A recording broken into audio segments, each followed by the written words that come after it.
Hi, my name's Rebekah from angelfoods.net. Today's video tutorial is all about the Topsy Turvy. Let's have some Mad Hatter fun.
Okay, for a three-tiered topsy-turvy, you are going to need a lot of stuff.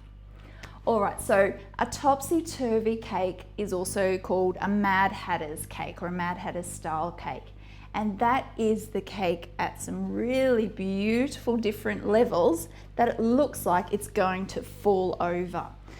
I happen to like the indented style. So that means the base is indented to add more of the illusion that it's going to fall over. So you can do the topsy-turvy with straight sides, but I will be showing you with the indented sides. So what you'll need to do it is a lot of cake to start with. So I am doing a three-tiered, so it's a lot of cake, and each tier is actually 2 cakes. I'm going to explain the sizes to you in a minute, but let me show you everything else. I've already done the bottom tier and top tier just because it can take a lot of time to decorate. We don't have enough time today, but I will be showing you the middle tier. So with the top tier and middle tier, you'll need some buttercream and ganache for layering it and then ganaching the sides. So I've got some peppermint green buttercream today for the layering and then a chocolate ganache for the sides and the top. You will also need the mat. I'm going to roll out the fondant using the mat and also using the rolling pin. So you'll need those. I've got fondant today. This is the Rebekah's brand. So I do like using this brand. It comes in 7-kilo boxes. I get it from my local cake decorating shop or the local bakery. And I've talked a lot about Rebekah's before, so you can see more about it in another video tutorial called What is Fondant? So I do recommend checking that one out first before you attempt this cake. And I also recommend that you've actually worked with fondant before because it is a bit tricky. It definitely is a bit tricky, the topsy-turvy cake. So have a bit of experience first before attempting it because I want you to keep loving cake in all honesty. So fondant you will need, and then the other tools that you will need. So you will need cake tins, lots of different sizes. I'm going to explain that in a minute. You'll need cake boards, disposable, again, lots of different sizes. I'll explain that in a minute too. You'll also need a really good solid cake board for the base of the three-tiered. It has to hold a lot of weight, 6 cakes worth of weight. So it's got to be one of those thick solid ones from the cake decorating shop. This one is a 14-inch round cake board, which I've pre-covered in fondant. So you need to have those and disposable cake boards for each tier as well. You will also need some Wilton food colouring. So that's to colour the fondant because the Rebekah's only comes in white. I've got the pink, so this is pink or rose, the Wilton food colouring gel. I've got the violet and I've got the green that I used today. This is leaf green. So Wilton Food Gels, again from your cake decorating shop, about $10 each, or you can buy a 6 or an 8-pack for about $30, I think. So you'll need those. You'll need Tylose as well, Tylose powder to work with the fondant.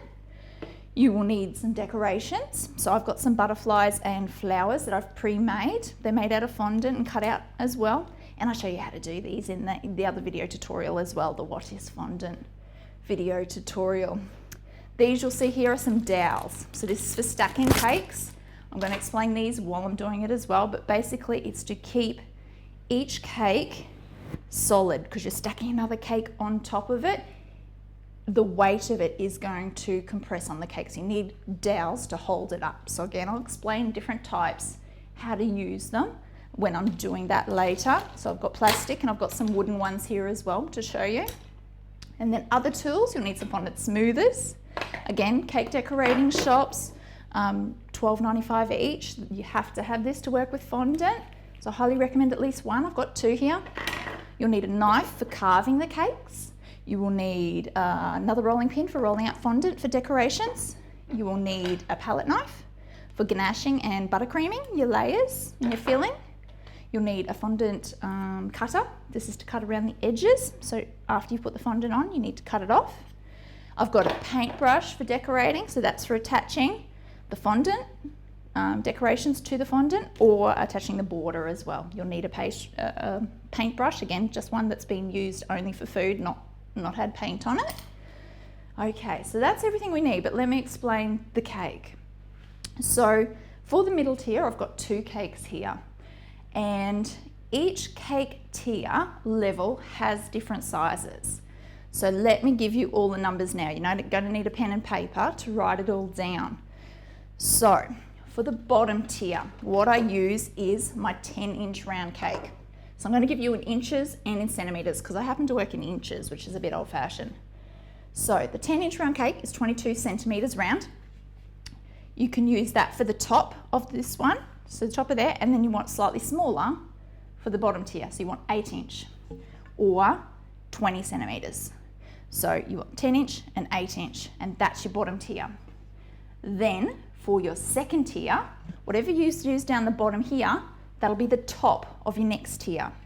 So you've used 10-inch and 8-inch, then you want to use 8-inch, 7-inch. So 8-inch, which is what I got here, and then 7-inch underneath. So you're indenting the sides, and if you use the right cake sizes, you're going to have less to carve out, and it's going to help you define where you're carving to, so you're not over carving or under carving, so you're getting a uniform shape. So these are my 7-inch, so they're 17.5 centimetres, and they just happen to be half-size ones because they're what I have in my cupboard at home, so I just use them, I just utilise them rather than buying more cake tins. So second tier, I hope I'm not confusing you guys, I know it is a little bit, I'll probably explain it again. So second tier was the base of here, 8-inch, 20 centimetre, 7-inch, 17.5 centimetre. So 2 of these equals 1 cake, just because they're little tins. That is your second tier. Then the third tier,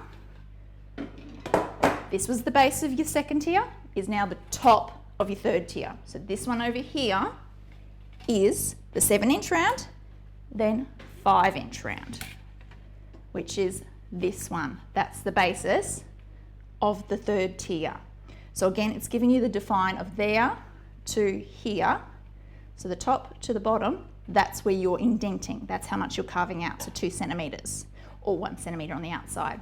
So that's the indented side. That's the top of your top tier, that side, which was 7 inches, which you can see over here is that size there. So how confusing was that? Let me explain again. I'll do it all in inches so you can convert it later to centimetres, just because I know inches better. 10-inch and 8-inch, 8-inch and 7-inch, 7-inch and 5-inch. You want 2 cakes each level, the bottom slightly smaller because you're indenting the bottom. So it does take a little bit to get around your head, but once you've got it, once you've done it, once you carve it out, it makes a lot more sense. And you will see here that I do actually have 2 8-inch round cakes, just because that's what I had baked off. but it doesn't matter, I'm still going to carve it out to a 7-inch round size. It's just a bit more carving, that's all, and that's why I say bake off to the size that you want it to. So I've got 2 cakes here. Like I said, it is 2 cakes that you need per tier, and so it is a very big cake, it's very heavy, but the effect on it, how you can decorate it, can be really, really special, really different, really unique, really quirky. So I think that's everything. So let me show you how to carve out a tier of the Topsy Turvy. I have done another video tutorial on a 1-tiered Topsy Turvy before as well, so I do recommend you check that one out. But let's start putting this baby together.